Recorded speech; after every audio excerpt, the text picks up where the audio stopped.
Missouri offers a special youth season during the first week of January, and that's a great time to take kids hunting.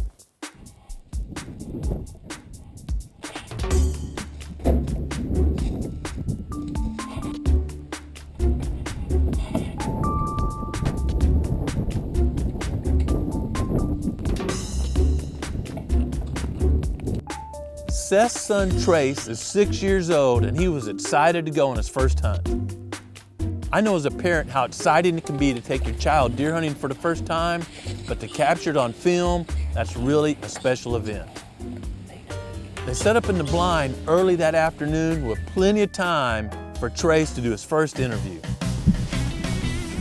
All right, give me an interview. I don't think I'm ready.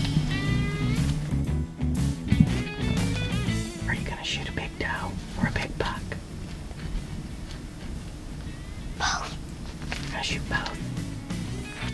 We're on Trace's first youth hunt. He's too shy to give an interview, so I'm gonna take over the reins for him. He's never killed a deer. He's been killing lots of squirrels. We're on the eagle bean field tonight. Should be exciting. It always is when a youth gets their first deer, especially when it's your own son. So hopefully tonight's a great night. Growing Deer TV is brought to you by Bass Pro Shops, also by Reconics, Trophy Rock, Muddy Outdoors, Eagle Seed, Nikon, Winchester, Scent Master, Dead Downwind, Antler Dirt, Lacrosse Footwear, Whitetail Properties, Blood Sport Arrows, Outdoor Edge Knives, Flatwood Natives, Caldwell, Prime Bows, G5 Broadheads, and Redneck Hunting Blind. It wasn't long before the first deer walked into the beans.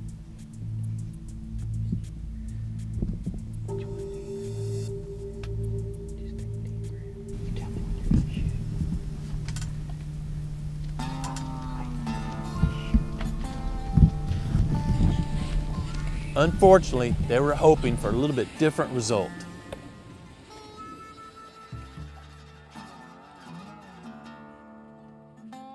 With the sun sinking rapidly, they see another deer step out and Trace starts preparing for the shot.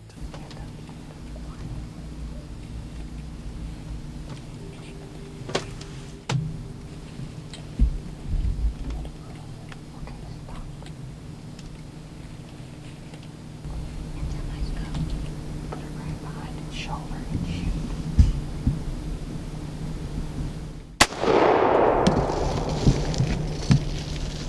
Did I kill it? You got him, I think. Did I get him? Looked like you nailed him. It looked like. Trace makes a perfect shot and we get to see two happy guys celebrating the blind. Glad I got to shoot this deer.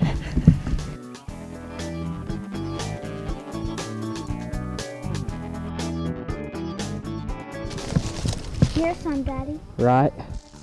Do what? Drop the doe over there. Where? See it? It's the doe! Is it the doe? Yeah. You're kidding me. Yeah. Holy smokes. You. Now she all centered punched her. Was it in the heart? Right in the double lungs. Center punched deer, perfect shot. I don't know what this spot is right here. We gave it some time. I'm wondering if a predator didn't already come in and get started. We heard something run off. I didn't know if it was another deer or what it was. Something has peeled the hide back right here. I'm not sure what it was. His shot's actually right here. Just give me some, man. I am proud of you. I love you. What a fun hunt to watch as Trace gets his first deer, and I'm very confident another hunter joins our ranks. Congratulations to both Trace and Seth on a great hunt. He is huge. Am I gonna help you drag this thing? Check it out. You like it? Yeah. Send it to Miss Leona. With lots of deer using Seth's soybean food plot, he doesn't waste any time getting back in a tree and trying to tag a late season buck. Yeah.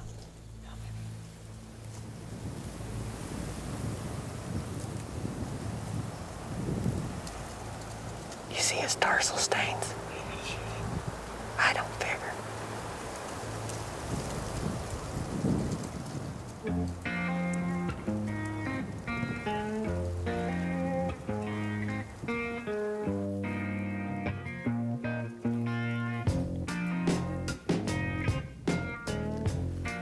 They watched a steady stream of deer feed through the beans and felt it was only a matter of time before a shooter buck came out.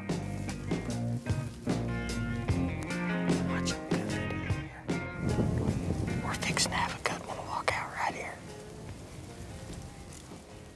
They had seen a lot of deer when a coyote steps out, comes close to the field, and spooked all the deer out of the area.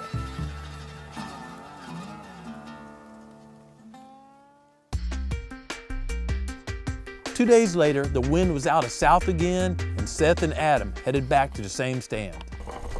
They are torching these beans. Just like during the last hunt, deer started coming out early and feeding in the beans.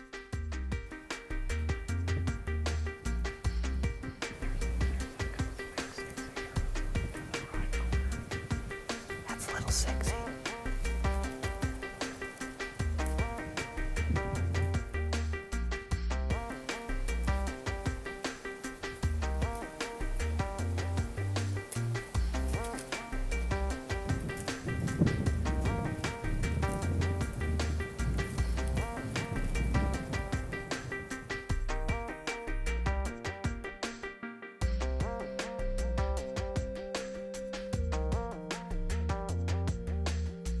During these hunts, they noticed a lot of deer hung out in the southeast corner of the field near a large cedar tree. So Seth took advantage of that information, headed back to that cedar tree for a final hunt. The plan worked great, and it wasn't long before Seth had deer in range.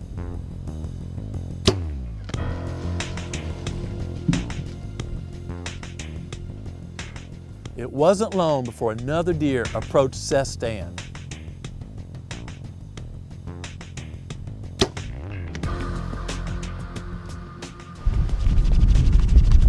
Backstraps for the freezer.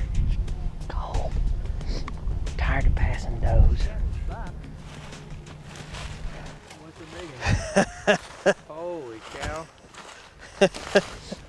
What a big old doe. One more evening. Couldn't be more tickled. We got lots of meat for the freezer.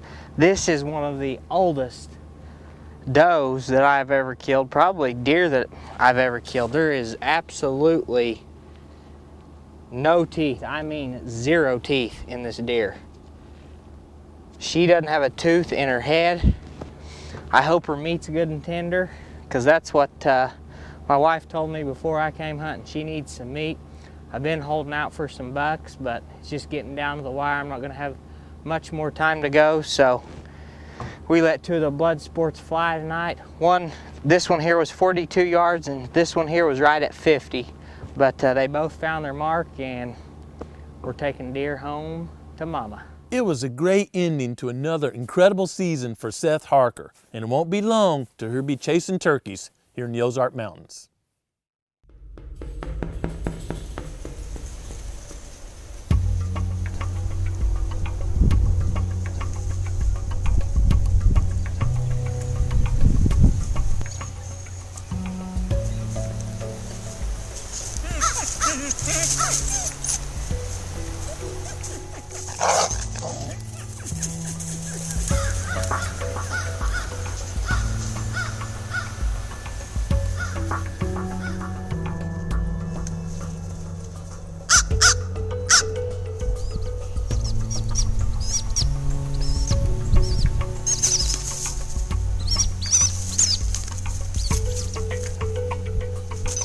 Historically, most guys trap coyotes simply for fur. But that's all changing as there's more and more research showing how devastating coyotes can be on deer and turkey populations. Clint Carey with Tactical Trapping Services usually stops by this time of year and shares the latest coyote trapping techniques with us. I use them everywhere. Clint's a very skilled trapper. That's all he does year round, and I'm always excited to learn from Clint.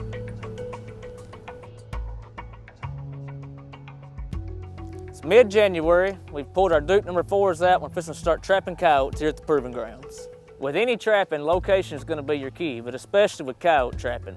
With these coyotes, if you're 20 feet off location, you can miss them according to the wind and the currents, the thermals, and different things, just like you do with deer hunting. But this location here is excellent because we've got this little trail coming in behind me into this location. we've got a road here at this location, and we've got another intersection to my right. And they've had a stake down roadkill deer over here to make a bait station out of this. So we've got a lot of activity and a lot of travel ways coming right through here where I'm at from both ways. Now for our pinpoint location at this spot, I picked this nice clump of grass here. It stands out to my eye, it's gonna stand out to the coyote's eye. Plus, we've got all this vegetation here, and we can use that to blend in our trap better and make it very well concealed. The two most used sets in coyote trapping are the dirt hole set and the flat set. And at this location, because I had this nice clump of grass here, I'm gonna show you step by step how we're gonna put in a flat set at this one. First thing I'm gonna do is remove this vegetation and expose the bare ground. Now, a good thing you can start doing is sit your trap in here, and you can take just a small trowel and make indentions around the edges of that trap. That'll keep you from digging out that hole too big or too small, because if you dig out way too much, and you gotta fill all that back in. So I like to keep this hole that I'm gonna dig to put my trap in as close to the exact same size of the trap as possible. Once we get this dug out, we're gonna have to set this trap in here and try to get it really stable. And that's why you're wanting that hole that you dig out not to be excessively large, that you have to keep cramming stuff in there to get your trap stable. The smaller you make that hole, the easier it is to make this trap to where it don't rock or tilt, because that's one of the biggest problems in coyote trapping. If he steps on a corner and the trap pits up like this, then he's gonna immediately back out, or he's gonna dig or something. It's gonna lessen your chances of catching that coyote. Now, once I dig out the hole for this trap to sit in, what I do is I sit the trap there, and I just kind of take notice of where the levers are on the trap. These right here, where they hit on the dirt, I'll just kind of see where that hits.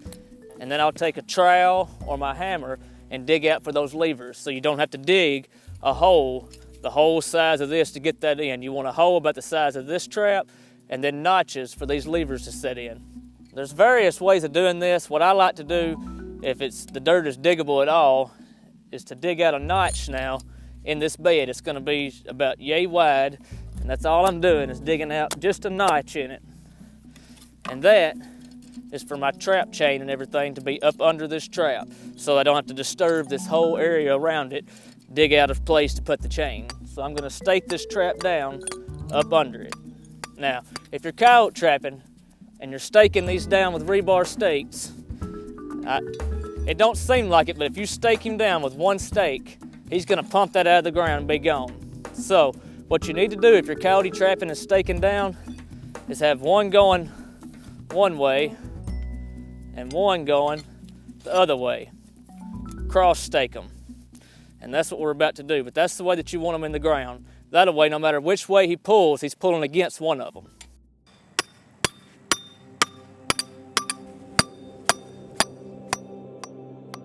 If I just put this trap in here, in this damp dirt, I'll call it, it's nearly mud, what it's finally gonna do is that steel is gonna freeze to the ground and it won't throw. And whatever you cover this trap with, as soon as it gets any moisture in it in the winter, it's gonna freeze on top. So we need to pre-plan and think of ways we're gonna keep our traps working, because it's too much work to come do all this when a coyote can't make the pan go down anyway. In this bottle, I've got a mixture of propylene glycol and coyote urine. Correct mixture that I like to use is 60% urine to 40% glycol. And I just mix it in this spray bottle. Glycol won't freeze. So we've got our bed now to where it at least has some protection on it. You can further increase that by using peat moss. And I just give it a real light line in of peat moss, and then I fill the whole bottom of that up where my chain was with the dry peat. And then I'm gonna give it a light coat too, because eventually it's gonna get moisture down there in it. Now, if you're gonna use this mixture like I like to use, you don't just wanna spray the bed, just be sure that you spray it everywhere around the area so that you're not pinpointing where that trap is with your mixture. Because this works down to about 10 degrees. Once it gets under 10, you're gonna start freezing up even with this. This product is called calcium chloride. And what it does is it will keep you working. It's basically like table salt. So if you don't have access to this, you're wanting to trap right now, you can give your bottom of your bed here just a light sprinkling, And it will cause your traps to rust a lot faster because it's simply table salt basically. So you want to keep a good eye on them, have your traps treated, and wash them good when you get done trapping. But that'll keep you working down below 10 degrees. Now when a coyote steps on the pan of this trap right here, it has to go down for that trap to fire and for you to catch the coyote. So we're gonna have to do something to protect this area under the pan from getting dirt and debris under it. One method you can use for protecting under this pan is going to any hardware store, home and garden center, and buying some window mesh. Basically, it's just window screen, and I cut these in squares. I cut a notch, I don't know if you can see it, I cut a notch out right here for the dog of that trap to sit in, and I just lay that over my pan basically. Now that we've got our pan cover, our screen, I've got some peat moss, and you can get this about any garden center, and I sprinkle this over the trap. Now that I've got a real light layer of this peat just covering this trap, I put this glycol in layers. Now I'll give it a light shot of the mixture. I generally like around a 1/2 inch of covering over my trap. Obviously you don't want any part of your trap showing, but in the wintertime when you're getting real hazardous conditions, freeze, thaw constantly, I go down to about a 1/4 inch of covering over that. That's including mostly peat moss and then just a light top covering of the dirt over that trap. I'll give it a light shot of the mixture. For some reason, some coyotes will back out of just straight peat moss in some areas, so I always like to put on that last coat of the dirt from the surrounding area. And now we're going to put our final coat of the glycol on top of that. Now all I've done is picked up some of this grass and vegetation from this area, and I'm just going to start cutting this with the scissors in small little pieces and blending it in so that the coyote can't tell that anything ever happened here.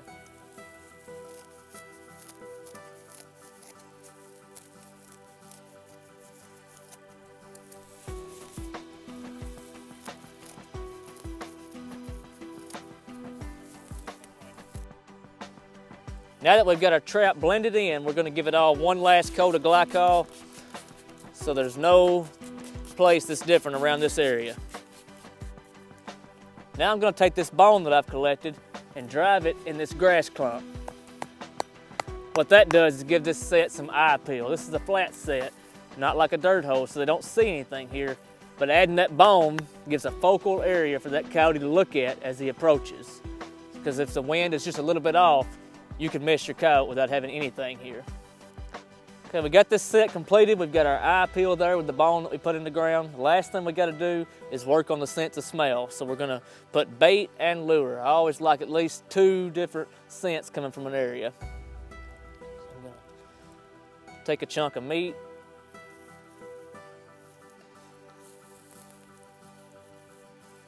I'm gonna tuck that in real good. And that meat that I'm using here at this flat set is not tainted. If you put in a real strong smelling tainted meat on a flat set, he's gonna do like your dog does in the yard. He's gonna start rolling. You're gonna come up and see your trap fired and you didn't catch him, but you probably had a coyote that was rolling and he didn't pull out. Now I've got bait right there beside that bone. Now I'm gonna put some lure tucked in over here on the other side of this grass. And I always space them out just a little bit, trying to get a little bit of more foot movement out of that coyote as he works the set. Now all I did when I dug out all this from my trap was place this dirt here, and you may have seen it and been wondering what I was doing. I'm not gonna get rid of that. I'm gonna leave it right here for more eye appeal, and then I'm gonna take what's called a call lure. It's a real strong smelling lure. And I'm gonna place it right there on top of that dirt. And if that coyote wants to come roll out here, that's fine. He's away from your trap, but it has a lot of loud odor a call lure does to pull that coyote in from farther. Okay, so we've got our trap blended, we've got it bedded solid where it don't rock, we've got eye peel with our bone, we've got bait, we've got lure, and we've got a strong call lure and more eye attraction here with this mound of dirt. So this set's completed, and hopefully we'll have a coyote here pretty soon. I'm always amazed when my clients bring in Clint and remove a bunch of coyotes, how relaxed that deer herd is just 2 weeks later. You go from driving through the property and barely seeing a deer to seeing deer stand out in food plots during daylight.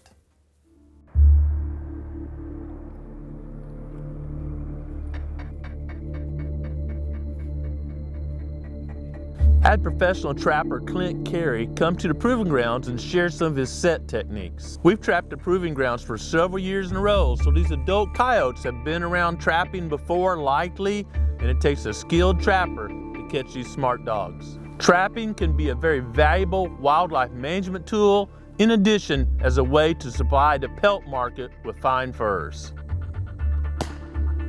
Coyotes can have extremely high quality fur, so when you're removing predators to balance that predator-prey population, make sure and utilize that fur, and we'll share some tips how we do that at the proving grounds. We're going to continue trapping throughout the season here at the proving grounds. We'll keep you posted on how we're doing. Even if deer season is closed where you live, I hope you have a chance to get outside and enjoy creation this week. But most importantly, take time every day to be quiet and listen to what the Creator is saying to you. Thanks for watching GrowingDeer.tv.